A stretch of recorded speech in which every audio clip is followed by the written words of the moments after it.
Hello students, good morning to all. आज का जो हमारा टॉपिक है 12th स्टैंडर्ड सब्जेक्ट है हमारा बिजनेस, और बिजनेस का जो हमारा टॉपिक है वो है डीमोनेटाइजेशन।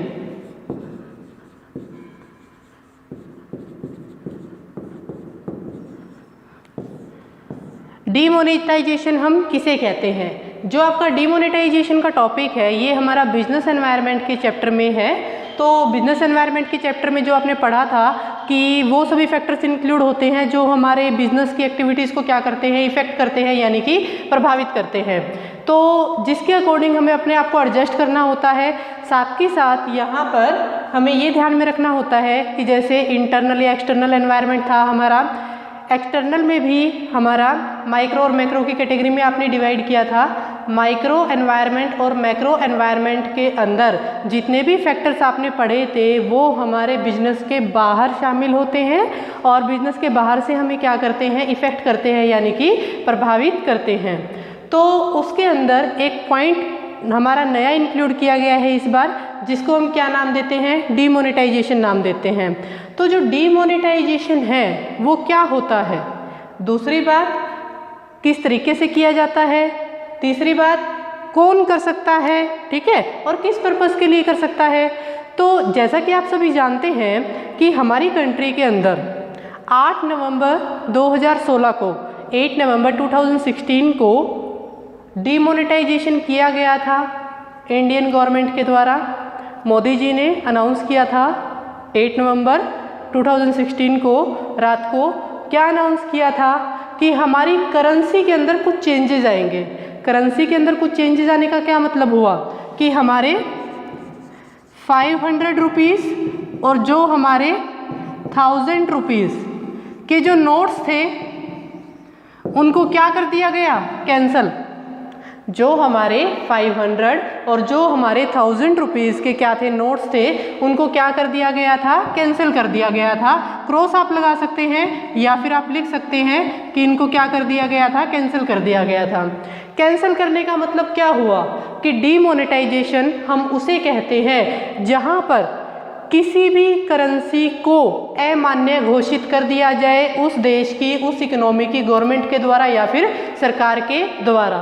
डीमोनेटाइजेशन हम किसे कहते हैं, जब किसी देश की जो कंट्री है वो कंट्री क्या कर देती है कि अपनी जो इकोनॉमी में करेंसी सर्कुलेट हो रही है, जैसे हमें पता है कॉइन्स भी सर्कुलेट हैं, ठीक है, 5 रुपये का 10 रुपये का सिक्का है, नोट्स भी हैं 10 रुपये का, 20 रुपये का, 100 रुपये का, 500 का, 1000 का।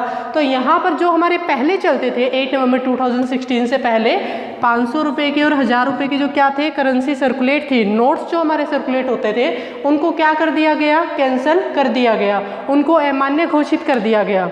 और इसके प्लेस पे यानी कि 500 और 1000 रुपये के प्लेस पे एक 500 रुपये का नया नोट जो है वो हमारे इकोनॉमी के अंदर सर्कुलेट किया गया गवर्नमेंट के द्वारा, आरबीआई के द्वारा, ठीक है। दूसरी बात ये कि 1000 रुपये के बिहाफ पे जो 500 रुपये था उसके ऊपर तो एक जो न्यू नोट है वो हमारा बना, ठीक है, जैसे कि आप सब जानते हैं, आप सब देखते ही हैं नॉर्मली अब।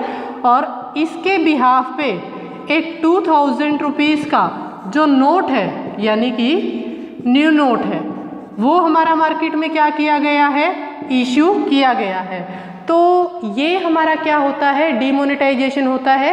डीमोनेटाइजेशन अगेन हम रिपीट करते हैं कि हम किसे कहेंगे, डीमोनेटाइजेशन हम कहते हैं जब किसी भी कंट्री की जो गवर्नमेंट है अपनी इकोनॉमी में जो भी मनी सर्कुलेट होती है, पेपर नोट्स हो सकते हैं, कोई भी कॉइन्स हो सकते हैं, तो कोई भी करेंसी है, ठीक है, उसमें से जिस भी वैल्यू को अमान्य घोषित कर दिया जाए, जिसका लीगल स्टेटस कैंसिल कर दिया जाए, मतलब इन दोनों का जो लीगल स्टेटस था वो क्या कर दिया गया था, कैंसिल कर दिया गया था।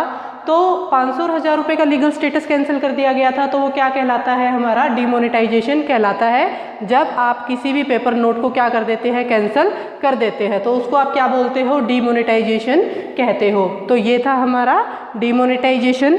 अब हम बात करेंगे कि जो डीमोनेटाइजेशन हमारा हुआ था उसके अंदर जो 500 और 1000 रुपये के जो नोट्स थे जो कैंसिल किए गए और उनके बिहाफ पे 500 का जो नया नोट था वो मार्केट में सर्कुलेट हुआ। दूसरा, जो 1000 रुपये के नए नोट हमारे उस 1000 रुपये के नोट के प्लेस पे हमारे 2000 रुपये के जो नए नोट थे वो क्या हुए, सर्कुलेट हुए मार्केट के अंदर। तो हमारी कितनी करेंसी का पोर्शन चेंज हो गया, कितनी करेंसी का पोर्शन या जो उनका लीगल स्टेटस था वो क्या हो गया, कैंसिल हो गया। तो यहाँ पर हमें दिया हुआ है कि कम से कम 86.9% टोटल करेंसी का 86.9% जो क्या है हमारा पोर्शन है, पार्ट है,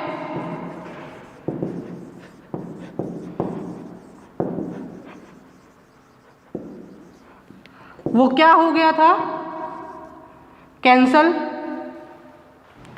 यानी कि टोटल जितनी भी करेंसी थी उसमें से 500 और 1000 रुपये के जो हमारे क्या थे, नोट थे, उसका पोर्शन हमारा क्या था टोटल करेंसी में से, वो था 86.9%, जो क्या हो गया था हमारा, कैंसिल हो गया था।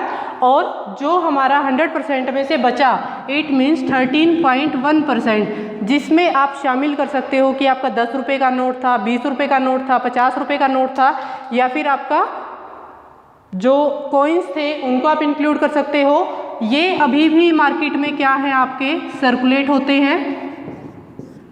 तो ये था हमारा डिमोनेटाइजेशन। डिमोनेटाइजेशन जिसके अंदर किसी भी करेंसी के जिस पोर्शन को या किसी भी नोट को जब आप क्या कर देते हो, कैंसिल कर देते हो, उसको देश की जो सरकार है वो अमान्य घोषित कर देती है, उसका लीगल स्टेटस जो है वो ख़त्म कर दिया जाता है और उसके प्लेस पे एक नई करेंसी जो होती है, कोई नया पेपर नोट जो है वो इंट्रोड्यूस किया जाता है मार्केट के अंदर। उसको आप क्या कहते हैं, डिमोनेटाइजेशन कहते हैं, जैसा कि हमारे देश में 8 नवंबर 2016 को किया गया था।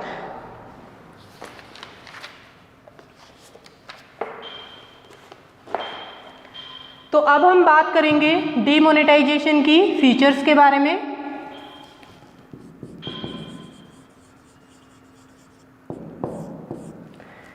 डिमोनेटाइजेशन की जो हमारी फर्स्ट फीचर है दैट इज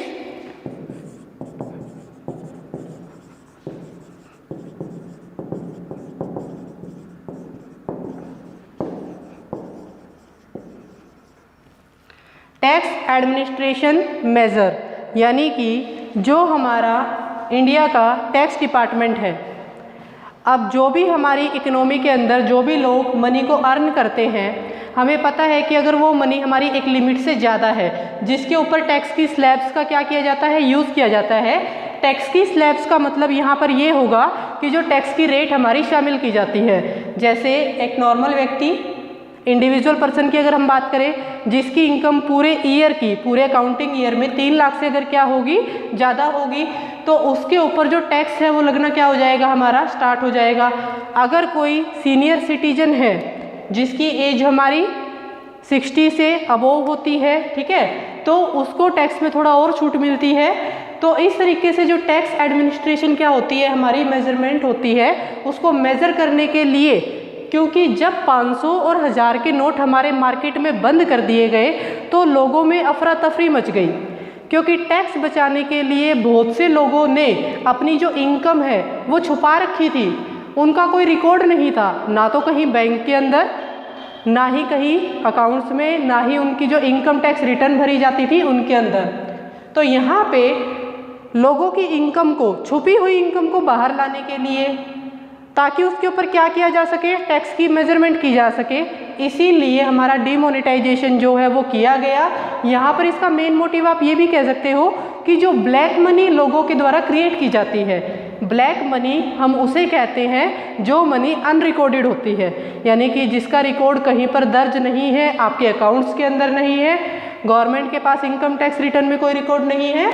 तो अनरिकॉर्डेड मनी को या ब्लैक मनी को बाहर निकालने के लिए जो डिमोनेटाइजेशन है वो हमारा किया गया था। उसके बाद आता है टैक्स इवेजन कंट्रोल मेजर।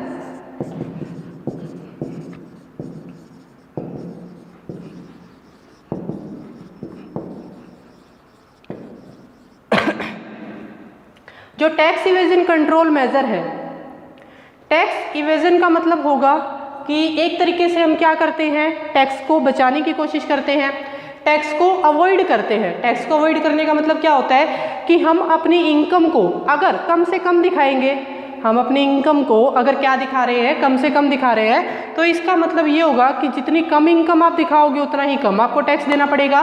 तो यहाँ पर लोग क्या करते हैं कि टैक्स इवेजन को यूज़ करते हैं और गवर्नमेंट ने टैक्स इवेजन को, टैक्स अवॉइडेंस को कंट्रोल करने के लिए, ताकि लोग जो टैक्स को बचा रहे हैं, छुपा रहे हैं, ठीक है, तो जो इस चीज़ का नाजायज़ फ़ायदा उठा रहे हैं और इसको कंट्रोल करने के लिए जो डीमोनेटाइजेशन है वो हमारा किया गया था। तो नेक्स्ट फीचर है आपकी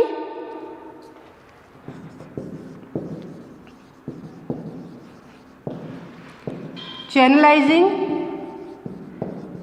सेविंग, यानी कि आपने सेविंग को क्या करना है, चैनलाइज करना है किसके अंदर, in formal financial system.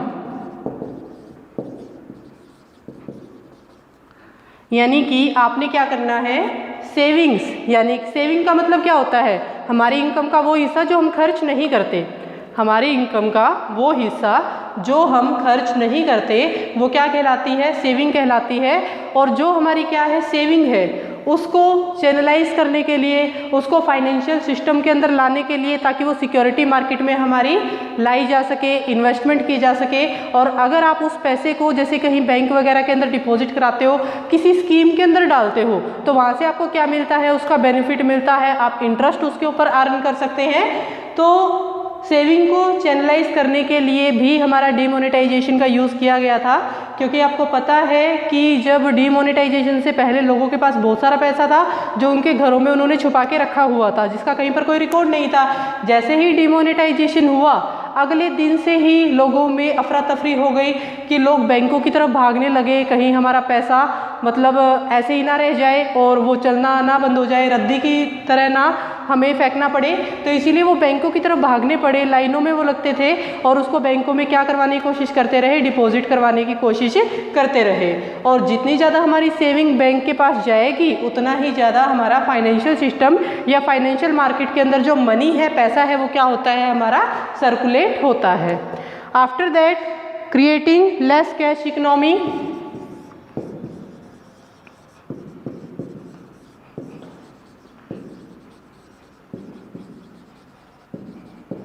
Creating less cash economy मतलब कि कैश ट्रांजैक्शंस को क्या किया जाए, कम से कम किया जाए।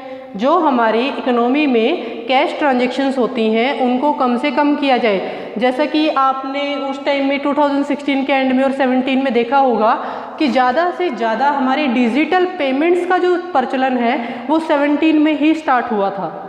जो डिजिटल पेमेंट्स है, जैसे हमारी बहुत सारी जो जैसे भीम ऐप आती थी, पेटीएम आपका आजकल चल रहा है, गूगल पे चल रहा है, तो ये सारे के सारे सिस्टम जो हैं वो इस तरह, या फिर मोबाइल बैंकिंग हमारी यूज़ होती है। तो ये सारे सिस्टम हमारे क्या है, एक तरीके से इलेक्ट्रॉनिक पेमेंट करने के सिस्टम है, जिसके कारण आपको नंबर ऑफ कैश ट्रांजेक्शन जो होती है वो काफ़ी ज़्यादा क्या हो जाती है, कम हो जाती है।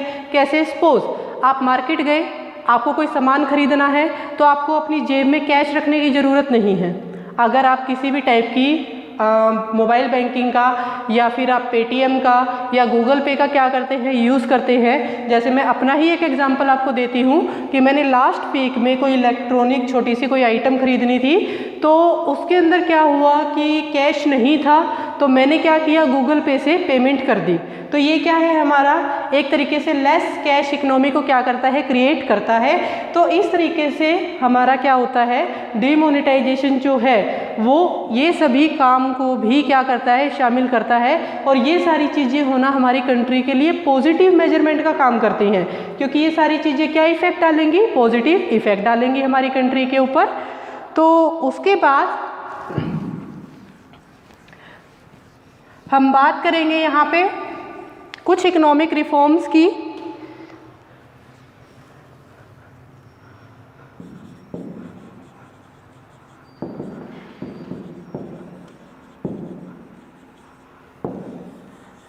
हम आज बात करेंगे इकोनॉमिक रिफॉर्म्स की। जो हमारे इकोनॉमिक रिफॉर्म्स हैं, यानी कि जो हमारी न्यू इकोनॉमिक पॉलिसी आई थी,